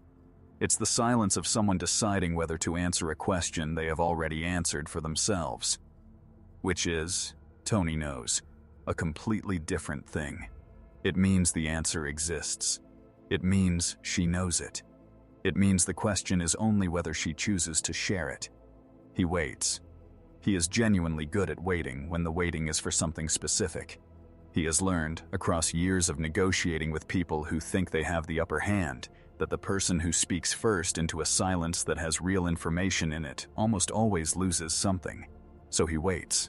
And after 11 seconds, he counts. Vados speaks. "I am curious about this world," she said. And then, before Tony can respond, she continues. "That is not a small statement. I want you to understand that.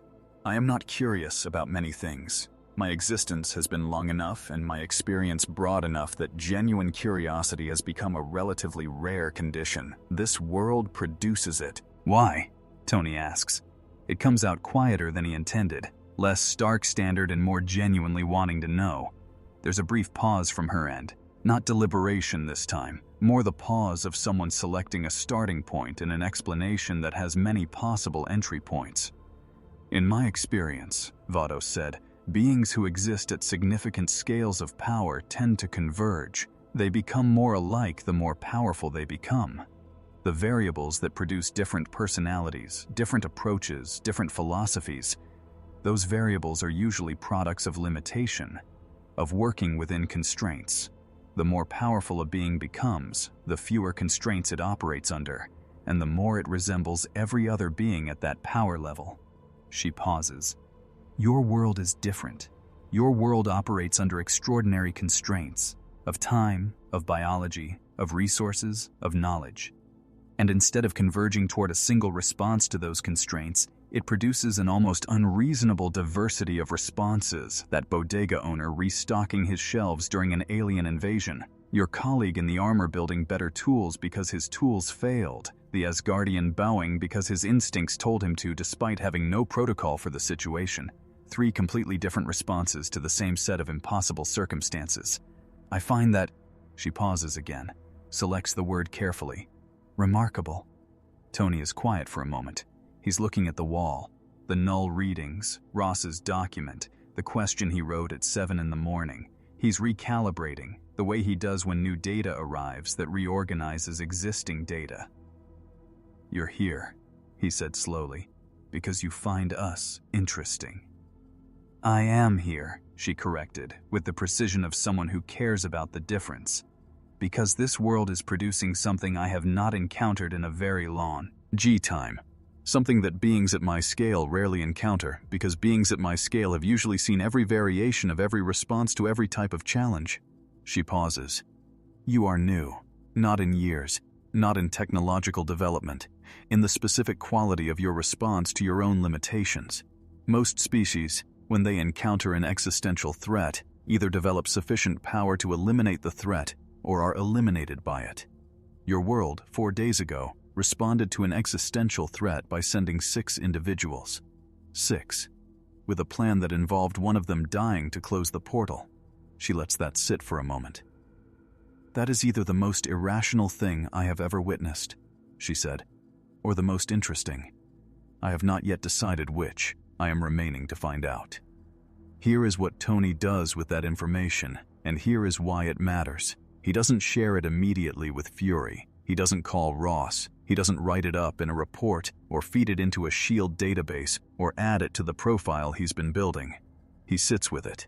In the workshop at 7:30 in the morning, with the null readings on the wall and the coffee that Hassan made him going cold on the workbench, he sits with the information that one of the most powerful beings he's ever encountered has stayed on this planet because she finds humanity interesting in a specific, rare, genuine way, and he turns it over. Because Tony Stark understands something about interest, he understands it from the inside, the specific feeling of encountering something that activates genuine curiosity as opposed to professional engagement. He has built his entire career on following that feeling wherever it leads, because it has never failed to lead somewhere worth going. And he recognizes it in what Vados just described. The recognition of something new. Something that produces a response you haven't cataloged yet. He knows exactly what that feels like. He also knows exactly what happens when institutional machinery gets its hands on something that activates that feeling and decides it needs to be managed rather than understood. I need to tell you something, Tony said.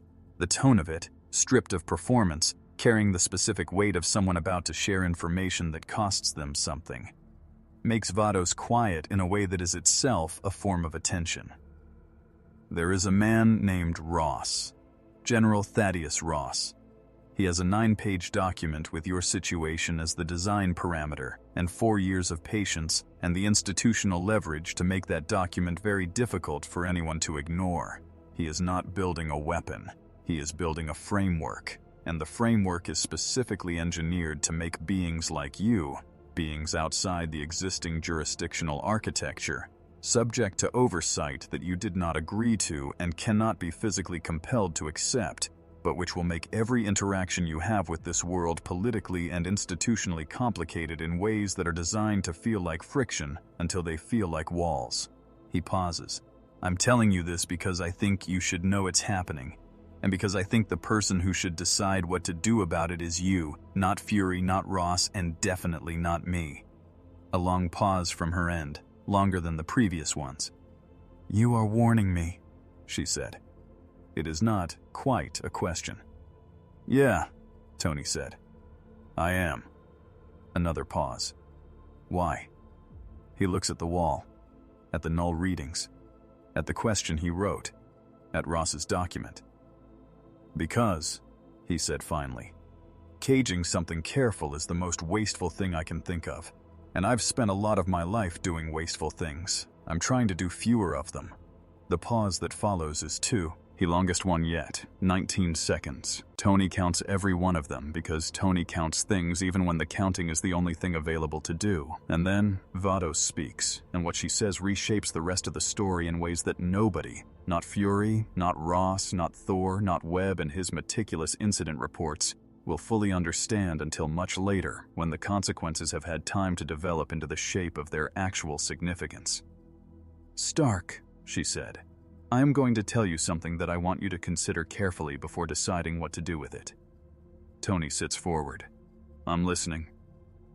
"The structure that General Ross is building," she said, with the measured precision of someone delivering a calibrated amount of information rather than the full picture, "will not affect me in the way he intends, not because I will resist it, but because the framework he is building is not actually designed for me.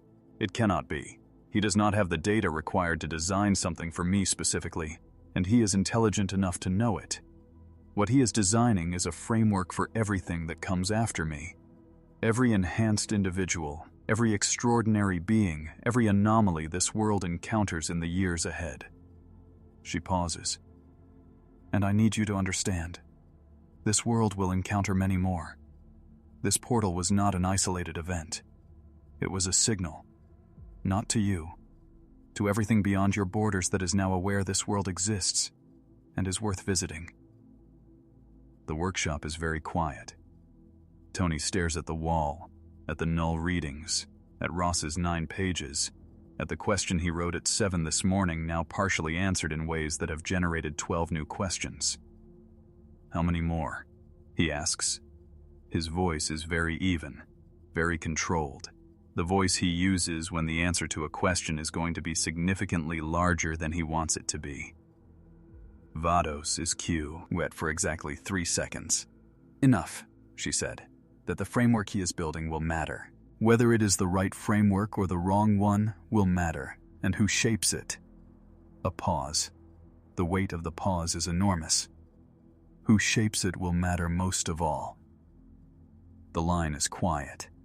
In his workshop, Tony Stark looks at Ross's document, then at the wall, then at the piece of paper with its single question. What does she want? He picks up a pen, crosses out the question, writes something new underneath it. 4 words. She wants us ready. And in a hotel room 17 blocks away, Vados sets down the phone and looks out at the Manhattan skyline. Young city, 400 years, doing very ambitious things, and waits to see what the man with the failed instruments decides to do with the most important piece of information she's given anyone since she arrived. Outside, the city rebuilds itself, one brick at a time, the way it always has. The way it, if certain frameworks are built correctly and certain cages are never finished, always will. Here's how Ross moves, not loudly, not with press conferences or public declarations or the kind of visible institutional authority that announces itself so that everyone can adjust accordingly. Ross moves the way good chess players move, 3 steps ahead, quietly, in ways that only become legible in retrospect when you look back at the board and realize every piece is already where he needed it. On day 5, he requests a formal joint security briefing at the Situation Room. The invite list is carefully constructed. Specific representatives from state, defense, and the NSA, a UN liaison whose presence makes the meeting technically multilateral, and 2 lawyers from the Office of the Attorney General who specialize in a field so arcane and recently developed that it doesn't have a proper name yet. Fury gets an invite. Tony does not. This is deliberate. Ross knows Tony is in contact with Vados. He knows about the phone call. He has access to the shield line monitoring, or rather, he has access to someone who has access, which is the same thing in Washington. And he has read the transcript with the focused attention of a man finding exactly the confirmation he was looking for. Tony is compromised in Ross's framework. Tony has developed something that Ross's document specifically identifies as the primary obstacle to effective enhanced individual management.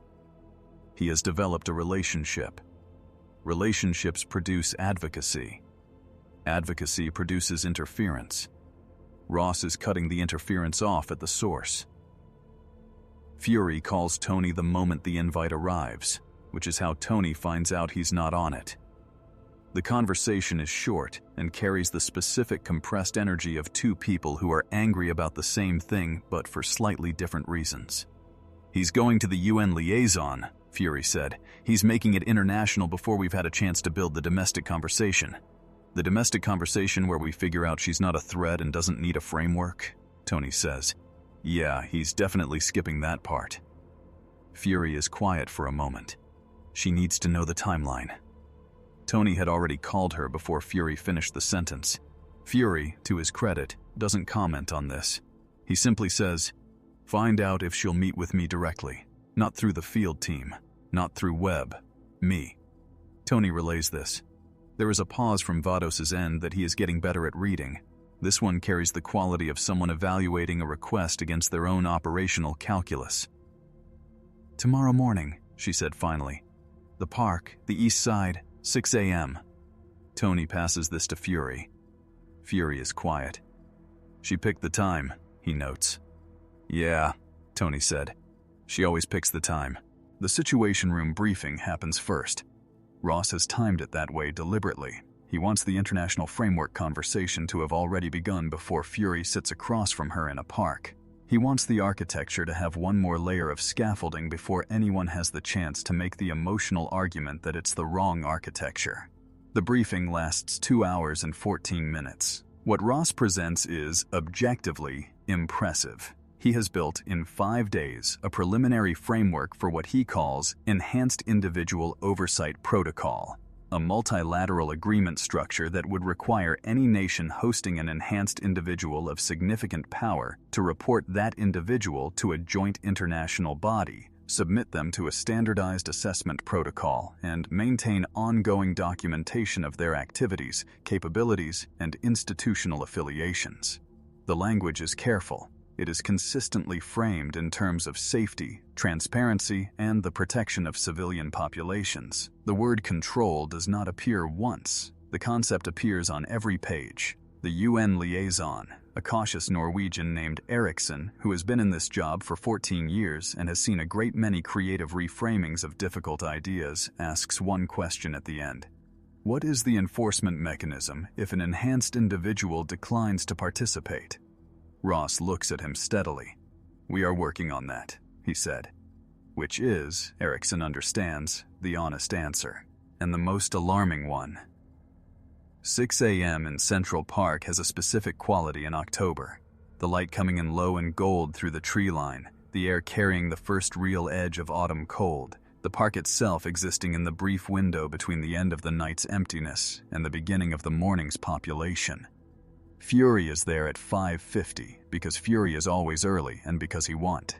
Add the psychological advantage of having chosen his position before she arrived. He is standing at the east side of the conservatory garden, hands in the pockets of a coat that is doing more to make him look like a civilian than any coat has ever successfully done. At 6 a.m. exactly, Vados appears. Not dramatically. She walks up the path from the 105th Street entrance with the unhurried stride of someone who has been walking this city for 5 days and has developed a considered opinion of its layout. She is not carrying her staff visibly, which Fury files immediately under deliberate choice made to facilitate this conversation. She stops 6 feet from him, regards him with the full direct attention that Webb's incident report described, and that Fury, experiencing it firsthand, decides was accurately described. "Director Fury," she said, "you have a question that is different from the ones your colleagues have been asking." "I do," Fury said. "I want to know what you need from us. Not what we need from you. What you need from us." Here's why that question lands differently from Tony's, and why Fury chose it specifically. Tony asked what she wants. Wants is internal. It's about desire, motivation, the thing that drives a being when left to their own direction. Fury asked what she needs from us. Needs is relational. It acknowledges a dynamic. It implies that there is something Fury's world can offer that she might require, even at her level, even with her capabilities.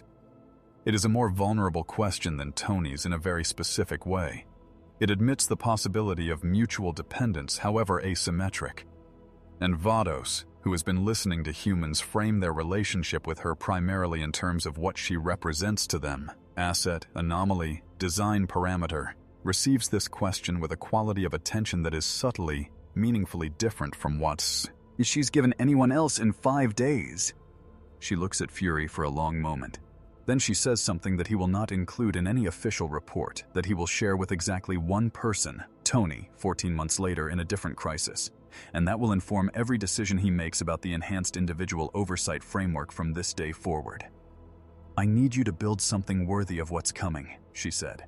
Not a cage, not a framework for managing what's already here, something that can receive what's coming without breaking.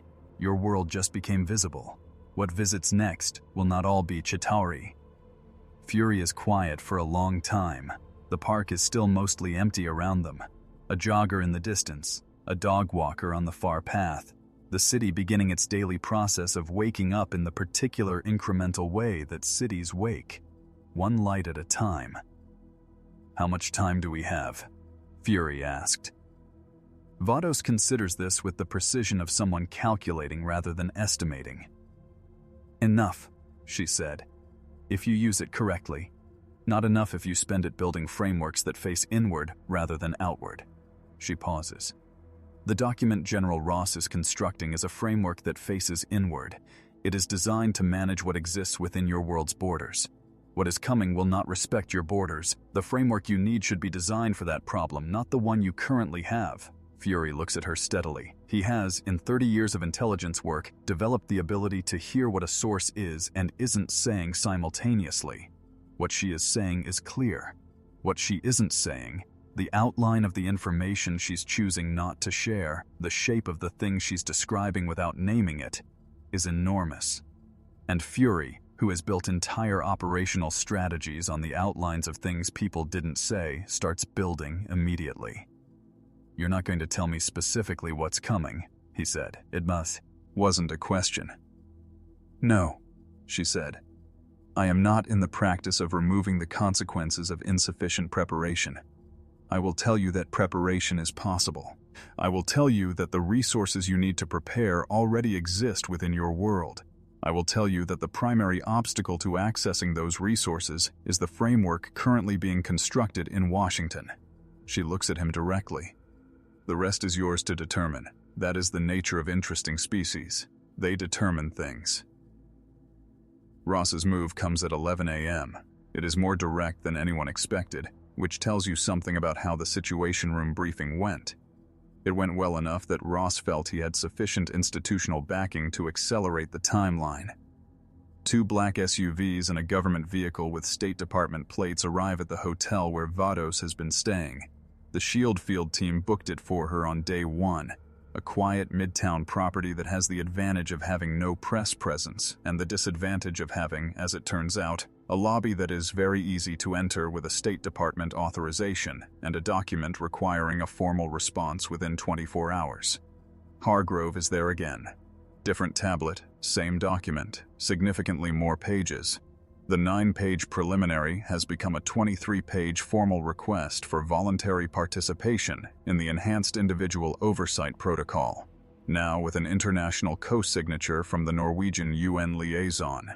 It is, as a piece of institutional architecture, genuinely impressive. It is also, as Vados will later observe to Tony, precisely the kind of document that mistakes complexity for comprehensiveness. It is very long. It covers a great many contingencies. It does not cover the contingency of being received by someone who read the original 9 pages in 45 seconds and found them insufficient, for reasons the additional 14 pages do not address. Vados reads the 23 pages in 90 seconds. Tony is there. He arrived 11 minutes before Ross's vehicles because he got the call from Webb, who got the alert from the proximity team who saw the SUVs turning onto the block.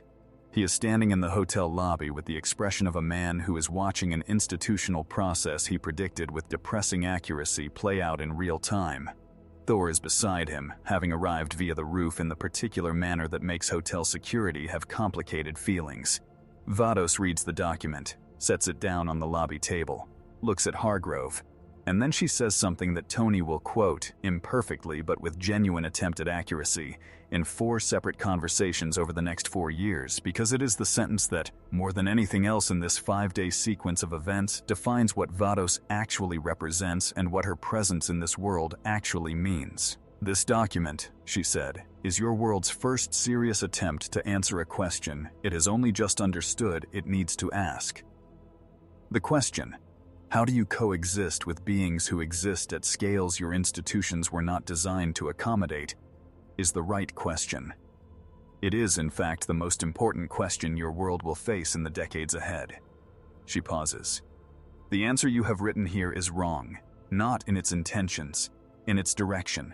It faces inward. The answer needs to face outward. She looks at Hargrove steadily. Tell General Ross that I am willing to help him write the correct answer. I am not willing to sign the incorrect one. And then, before Hargrove can respond, before the lawyers can produce the follow-up document they clearly have prepared, before the State Department representative can invoke the international co-signature, Vados picks up her staff from beside the lobby chair where it has been resting. Inclines her head at Tony with the precise, small acknowledgement she reserves for interactions she considers worthwhile, and walks toward the lobby doors. At the threshold, she pauses, turns back, looks at Tony specifically. Stark, she said, the thing you wrote on your wall this morning. You are correct. Tony stares at her. His workshop is 17 blocks away. The piece of paper is pinned to the wall next to the null readings and Ross's document. She wants us ready. He stares at her. She holds his gaze for exactly 2 seconds. The specific 2 seconds of someone confirming a thing they wanted confirmed. And then she walks out into the Manhattan morning. The lobby is very quiet. Thor looks at Tony. Tony looks at the doors. Somewhere in Washington, a printer is producing page 24 of a document that is going to need significant revisions. And on a wall in a workshop 17 blocks south, 4 words sit above a reading that has never produced a number and never will, waiting with the patience of accurate predictions to be proven right. Here's what happens in the 72 hours after the hotel lobby. Ross regroups. This is what Ross does. He does not retreat. He does not abandon. He regroups. The 23-page document goes back to the lawyers. Hargrove files a report that is, by her standards, unusually candid about the limitations of the current approach. The Norwegian UN liaison, Eriksson, sends a private note to his supervisor in Oslo that will later be partially declassified, and that contains the sentence, remarkable for a document produced by a 14-year veteran of international diplomacy, we may be approaching this from the wrong end entirely. The machinery doesn't stop. Ross machinery never stops, but it slows, it recalibrates. It begins with the grinding reluctance of an institution acknowledging it needs a different tool to conceal either the possibility that the framework it's building might need a different foundation. This is, in the context of Washington in 2012, approximately as close to a concession as the machinery gets, and it happens because a woman in a hotel lobby read 23 pages in 90 seconds and handed them back with a diagnosis so precise that even the people who wrote the document can't entirely argue with it. It faces inward. The answer needs to face outward. 11 words, 3 years of institutional revision. Eventually, after Sokovia, after Lagos, after the specific international incident that gives the framework its name, 23 pages becomes 117. But the seed of the revision is those 11 words in that lobby on a Thursday morning in October. Tony goes back to the workshop. He always goes back to the workshop. It is the place where his mind functions most honestly, stripped of the performance requirements of every other environment he occupies. He looks at the wall, the null readings, Ross's document, now dog-eared and annotated in 3 colors of ink, the piece of paper with "She wants us ready" in his own handwriting. He looks at all of it for a long time. Then he starts a new file on the workshop system. Not a SHIELD file, not a Stark Industries file, something personal, something that lives on a server that only Jarvis has access to. He titles it, after 20 minutes of consideration, simply Outward. It is not a weapon design. It is not a tech specification or a tactical protocol. It is a document about architecture, about what it would look like to build institutional and technological infrastructure that faces outward rather than inward. That is designed not to manage the extraordinary beings already present, but to receive, coherently and without breaking, the extraordinary things approaching. It will take him 3 years to develop it to the point where it resembles something actionable. It will never be finished because the thing it's preparing for keeps expanding in scope every time he gets new information. But it begins here, tonight, on a wall with a null reading and a 4-word answer to the most important question he's asked in 5 days. Thor goes to see her before she leaves. He knows she's leaving before anyone else does. The Asgardian instinct for the quality of presence, developed over 15 centuries, has become attuned in the last week to the specific frequency of hers, and on the morning of day 7, he feels it beginning to thin. The way the air in a room changes when someone is about to stand up. He finds her on the roof of the building on 45th where Webb's team first located her. The same roof, the same position, looking at the same skyline, which is now visibly in the early stages of reconstruction, scaffolding going up on the damaged facades, the city's characteristic refusal to stay broken already asserting itself in the practical language of construction crews and building permits. He stands beside her. Neither of them speaks for a while. This is, Thor has learned in 7 days, the appropriate way to be in her company when there is nothing specific to communicate. The silence is not uncomfortable. It carries the specific quality of two beings who have found, across an enormous gap of scale and origin and cosmological framework, a limited but genuine form of mutual regard. "Will you return?" Thor asks eventually. It is the most honest question he's asked anyone in years, stripped entirely of the rhetorical scaffolding he normally uses to protect himself from the answers to honest questions. Vados looks at the skyline, at the scaffolding, at the construction crews already at work on the first light of the 7th morning. "This world," she said, "continues to be interesting." It is not a yes. It is not a no. It is, Thor understands, the most accurate answer she can give, and from Vados, accuracy is a form of respect. She leaves at 9:17 a.m. on the 7th day, no announcement, no formal departure. The SHIELD proximity team documents it, Agent Reyes, again, with the prototype surveillance unit from the roof of a building on 44th, but the footage captures very little that is documentable in conventional terms. Vados is on the roof of the building on 45th. Thor is beside her. Then she raises her staff, and the air at a point approximately 12 feet in front of her parts.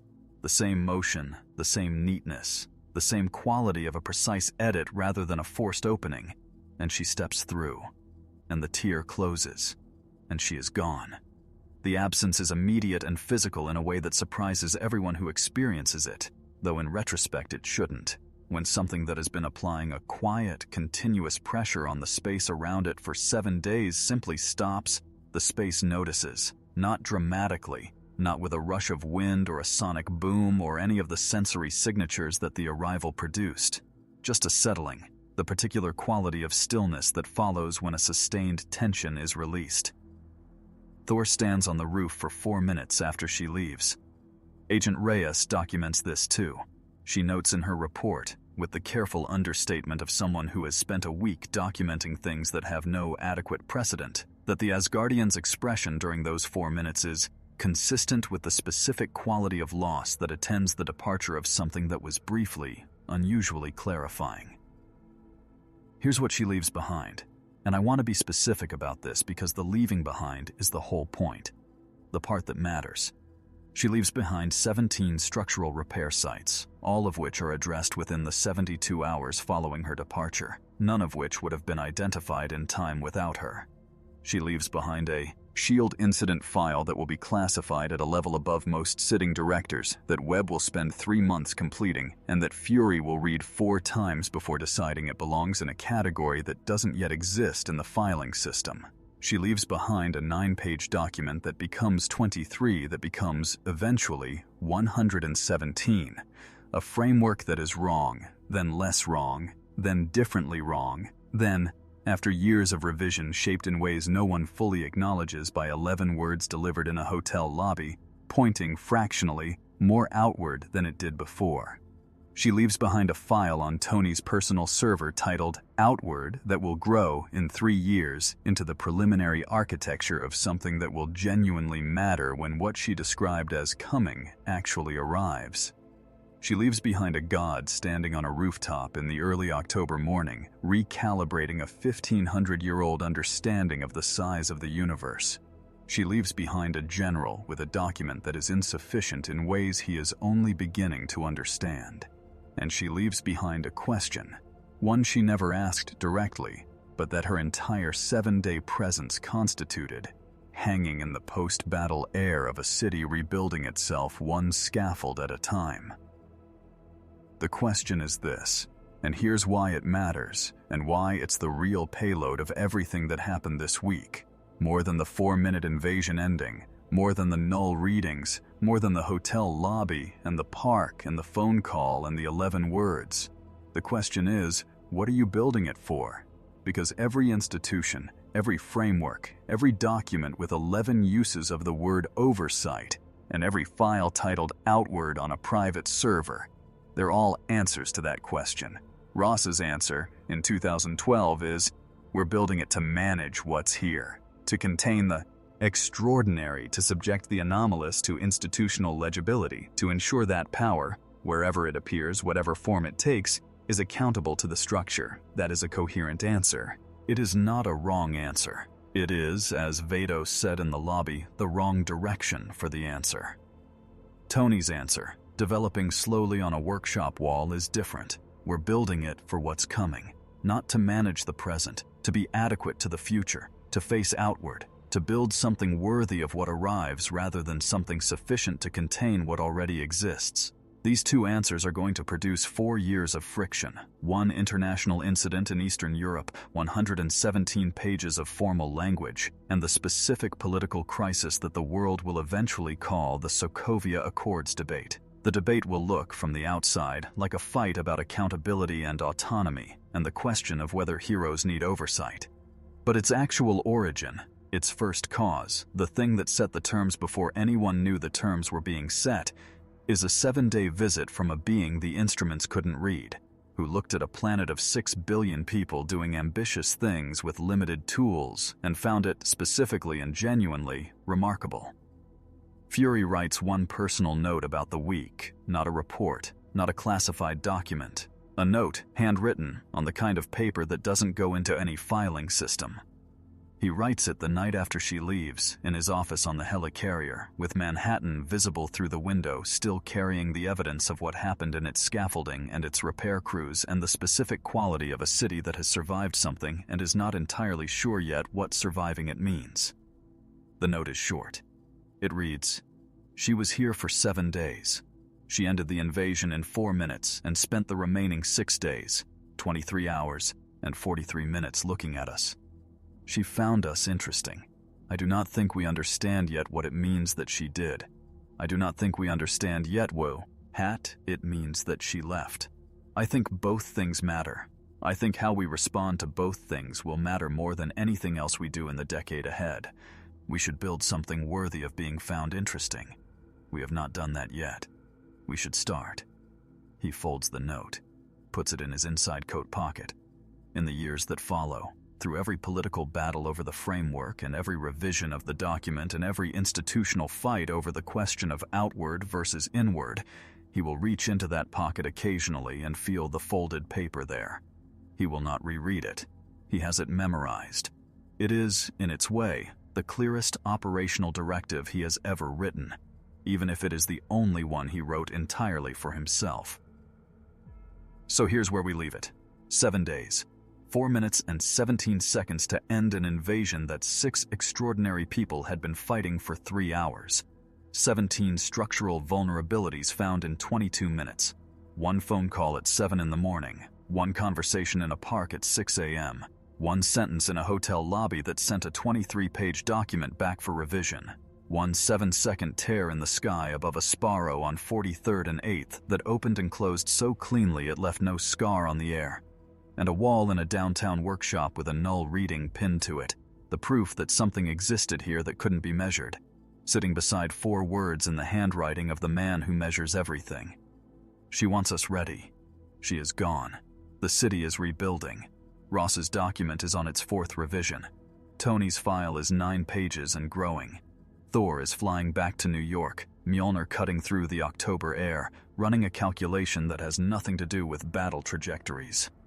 Fury's note is in his coat pocket, and somewhere, through a fold in the dimensional membrane above a midtown street, through the clean border between a universe that has now been visited and a cosmology that produced the visitor, Vados is doing whatever angels do when they return from an interesting place.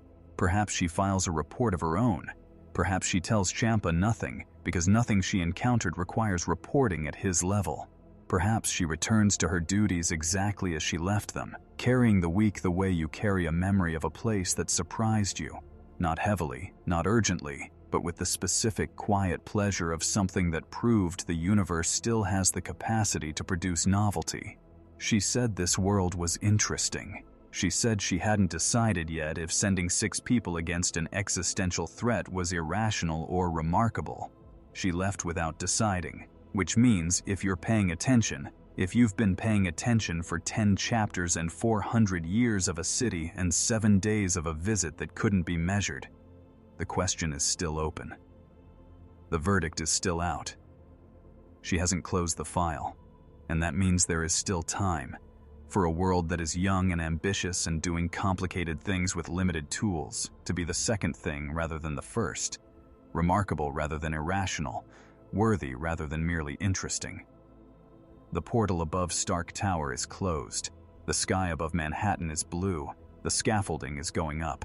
And somewhere, in the architecture of what comes next, in the documents and the files and the notes in coat pockets and the words on workshop walls, a world that just became visible to everything beyond its borders is deciding, one brick at a time, what kind of thing it wants to be when the next visitor arrives. It had better decide quickly, because she said enough was coming, and Vados, angel, attendant, mid-levi, elf functionary in a hierarchy this world cannot yet imagine, has not, in the recorded history of her existence, been imprecise about anything.